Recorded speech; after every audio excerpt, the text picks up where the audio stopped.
অসম তথা উত্তৰ পূবলৈ সুনাম কঢ়িয়াই আনিলে জনপ্ৰিয় অভিনেত্ৰী বৰ্ষা ৰাণীৰ বিষয়ে। হয় বন্ধু বান্ধৱীসকল, সকলোকে গৰ্বিত কৰি সুনাম কঢ়িয়ালে জনপ্ৰিয় অভিনেত্ৰীগৰাকীয়ে। কিয় আজি বৰ্ষা ৰাণীৰ বিষয়ৰ ওপৰত অসমবাসী গৰ্বিত, সকলো কথা জানিবলৈ ভিডিঅ'টো সম্পূৰ্ণকৈ শেষলৈকে চাই থাকিব। নমস্কাৰ বন্ধু বান্ধৱীসকল, স্বাগতম জনাইছোঁ ঋষি এণ্ড আমনি চেনেলৰ এটা নতুন ভিডিঅ'লৈ।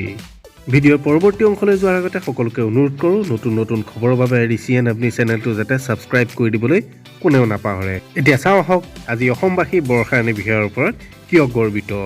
আজি নিজৰ ছ'চিয়েল মিডিয়া হেণ্ডেলৰ যোগেদি অভিনেত্ৰীগৰাকীয়ে জনায় যে বৰ্ষা ৰাণীৰ বিষয়াক CP মছলাৰ দ্বাৰা নৰ্থ ইষ্টৰ ব্ৰেণ্ড এম্বেচাডৰ হিচাপে নিযুক্তি কৰা হৈছে। আপোনালোকে এতিয়া স্ক্ৰীণত দেখি থকাৰ দৰে অসমৰ বিভিন্ন সংবাদ মাধ্যমত আজি এই সুখবৰটি প্ৰকাশ কৰে। আমি আমাৰ চেনেলৰ তৰফৰ ফালৰ পৰা বৰ্ষা ৰাণী বিষয়ালৈ অযুত অভিনন্দন জ্ঞাপন কৰিলোঁ, যাতে অনাগত দিনতো অসমলৈ তেখেতে এইদৰে সুনাম কঢ়িয়াই আনিব পাৰে।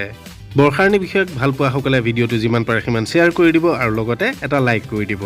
আজিৰ ভিডিঅ'টো ইমানতে সামৰণি মাৰিছোঁ, ধন্যবাদ।